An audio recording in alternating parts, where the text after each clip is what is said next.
Hello everyone, welcome back to Auto Trend TV. This is me Prajesh from SGA Skoda showroom in Coimbatore today. I am here with the brand new Skoda Kushaq top spec style variant with the 1-litre engine and the 6-speed torque converter automatic transmission. So I am going to see how does this automatic gearbox with this 1-litre engine on this mid-size SUV perform on Coimbatore city roads and on free stretches as well. So let's go on for a detailed drive experience.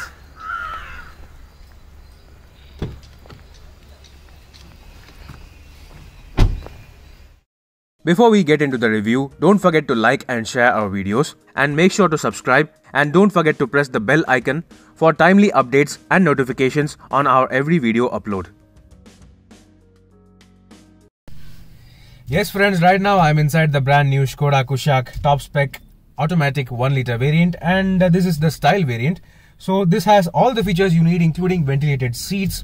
Well, we'll talk about the features later, but now it is time to drive this car.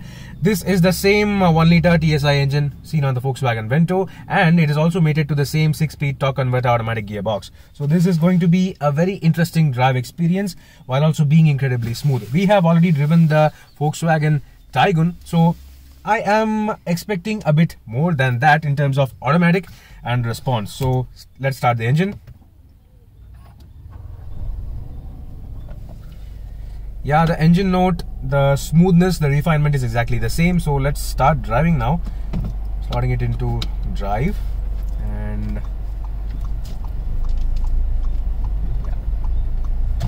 So just like the Volkswagen Taygun, the steering response, the feel, the smoothness of the responsiveness and the controls is superb,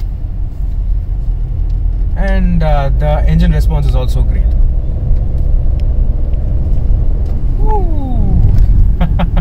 Okay, and the braking too is strong.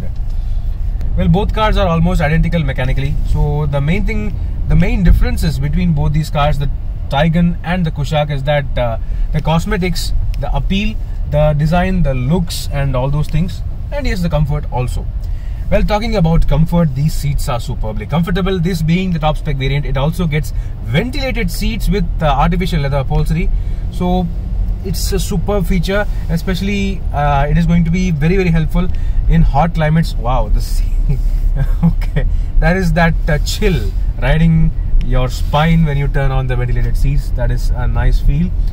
Well, obviously this is the month of January, so it is not so hot, but still these ventilated seats are of great help on very hot climates. Well, now let's get to a rougher stretch, a bad road stretch, where I can say put this suspension to test truly. Right now I'm on a free stretch standing ahead of me, so yeah, let's put on.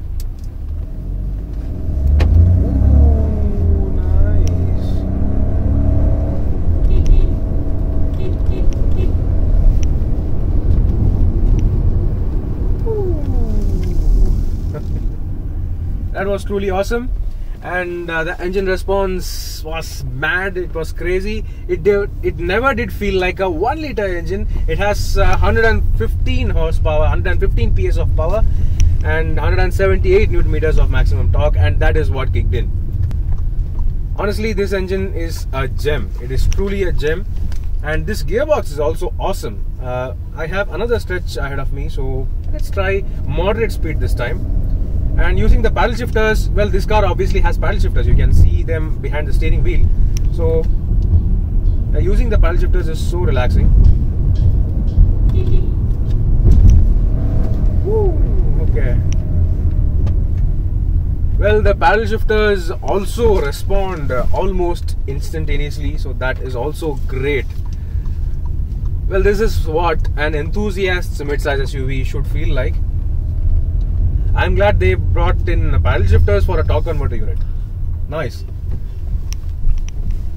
I am right now getting into a rougher stretch again. Well, yeah, there is that obvious solidity to the chassis. This car is solid and robust underneath. This is a properly bad stretch ahead of me. Nothing phases this. So this is really very capable of lasting very long while also keeping you comfortable and tight on the inside. Okay, so Yeah, that was enough. So let's get into the city traffic right now to see how does this work.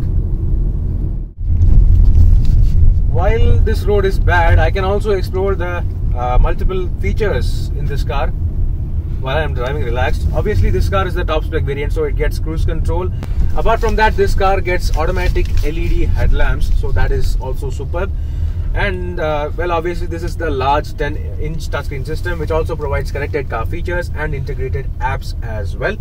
So that is also nice. It also has reverse parking camera. Then you have the touch-based automatic climate control, and yes, ventilated seats. So this is the Piaggio Resistance in terms of features.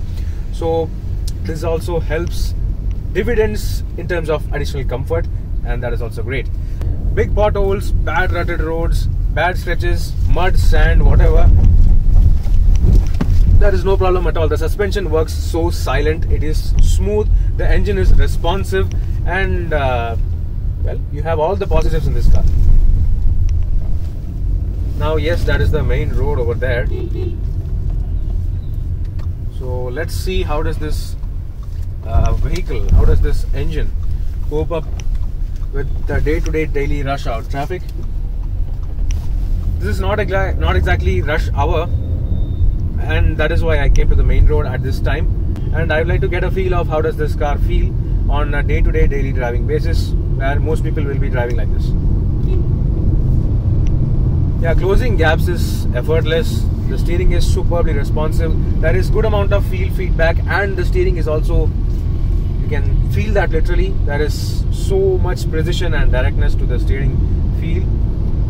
The ride is flat, it is composed, the engine is superbly responsive, and you don't have to hesitate or plan before overtaking or just going through traffic, because it is that responsive. That is immediate response, just like that. So nothing to worry about. And if you want to explore the manual mode again, well, I'm just slotting it into second gear, and engine braking works. Well, currently I am logged into manual mode with the second gear. Yes, even in manual mode, if you go beyond certain RPM, the gear changes automatically, so that is a good thing. And downshifts happen automatically as well, so no problem with that. The biggest advantage of this automatic gearbox is that it masks the lag of this turbocharger superbly. Well, you barely feel the lag, and only if you get stuck into very higher gears, say I am right now in the 5th gear, and if I want additional response from say 50 km/h, that is where there is that slight bit of lag, but still it is well masked. You don't have to plan twice or think twice before getting the power. Only you just have to get beyond the turbo lag point, and once the turbo kicks in at 1500 RPM, it is super. So this is the free stretch I was talking about, and pushing on. So if I want to quickly downshift from 4th, ooh, nice, and upshift to 5th now. So no problem with catching up with the traffic. It is effortless, superb. So yeah, I'm right now in the 5th gear, and the engine is around 1500 RPM. If I want the additional power, this gearbox is superb to respond, but yes, I'm in the manual mode, so let's try that. Yes, there is that obvious lag setting in. Okay, yeah, now only it has downshifted. There is that typical lag before it downshifts, or if you are stuck under the turbo range, well, below the turbo range, it takes that time to cross that lag time. So yes, that's how the gearbox responds, and the braking, the body control, the handling is superb. Well, this is not a very huge car, and while driving also it does not feel like that. This is definitely larger than most of the compact SUVs, well, sub 4 meter compact SUVs, but still it is easy, so superbly smooth to handle and great to drive as well. Well, right now I am cruising at a steady speed, so let's try cruise control. Yeah, so right now I have set the cruise control. So cruise control has been set at 45 km/h, and it is working perfectly. I can actually shift the gear using these paddle shifters, I am in third gear now. If I want to shift to fourth, yeah, without the cruise control getting cancelled, the gear can be shifted to fourth. And however, if the engine detects that there is lack of power, lack of torque, it automatically shifts down to third gear for optimum response of the engine. So it is a superb setup in regards to control, handling and driving feel. Yeah. So right now let's get back and finish this review. Let's now quickly take a walk around of this car before we conclude this review. Being based on the same platform as the Volkswagen Taycan, the Skoda Kushaq is also a rather handsome midsize SUV. This is the fully loaded style variant of the Skoda Kushaq's lineup, which gets all LED headlamps with LED DRLs. That said, the fog lamps are still halogen units. The Kushaq looks very aggressive and attractive from the front, and on the side profile you can see that this top spec style variant alone gets these beautiful looking 17-inch alloy wheels. This topmost variant also gets chrome finished door handles and piano black finish B-pillar. That said, all variants get the Skoda branding on the front fenders, along with body colored ORVMs. While all variants of the Skoda Kushaq also get these aluminium finish roof rails, this top spec style variant alone gets the electric sunroof. Moving towards the back, almost all variants of the Skoda Kushaq look alike. That said, these crystalline looking LED tail lamps are available from the Ambition variant only. Similarly, a rear windshield wiper with defogger and a reverse parking camera is also available from the Ambition variant onwards. While the Skoda Kushaq is shorter in length compared to the Hyundai Creta or the Kia Seltos, it has the longest wheelbase in this category to provide maximum space for the rear seat passengers and also looks really handsome. Let's now check out the features on the inside. Opening the driver door of the Skoda Kushaq style, this being the topmost variant, it is loaded up to the gills with features. First of all, you get to see these beautifully comfortable seats with the artificial leather upholstery and the orange contrast stitching, while this top spec variant is also available with front ventilated seats. Not only that, there is a whole host of features in this car. While getting into the driver's seat, you can see that this instrument cluster is not a fully digital one. However, this two-spoke steering wheel is absolutely beautiful with leather wrapping, also providing knurled scrollers for the steering mounted controls. And yes, all the automatic variants starting from the Ambition variant itself provides paddle shifters as standard. The push button start is located on the steering column, and all variants also provide driver seat height adjust. This 6-speed torque converter was first seen on the Volkswagen Vento and the Skoda Rapid. That said, both the Vento and the Rapid did not get this large 10.5-inch touchscreen system. This system is standard from the Ambition variant itself, also providing wireless Android Auto and Apple CarPlay connectivity, and all variants also provide standard ESP traction control hill hold rollover mitigation with multi-collision braking, apart from the standard dual airbags. Automatic climate control is also available as standard from the Ambition variant itself, and similarly, wireless charging facility is also available from the Ambition variant itself, along with C-type USB charging ports for the front and rear seat passengers. Other exclusive features on this top spec style variant, apart from the ventilated seats, include this electrochromic auto dimming IRVM and the electric sunroof. This sunroof may not be a panoramic unit, but still it is good enough for this size of an SUV. And yes, the Skoda Kushaq also provides integrated apps and connected car features. Coming towards the driver door, all the door pockets are huge enough, and there are also integrated straps to house your documents safely.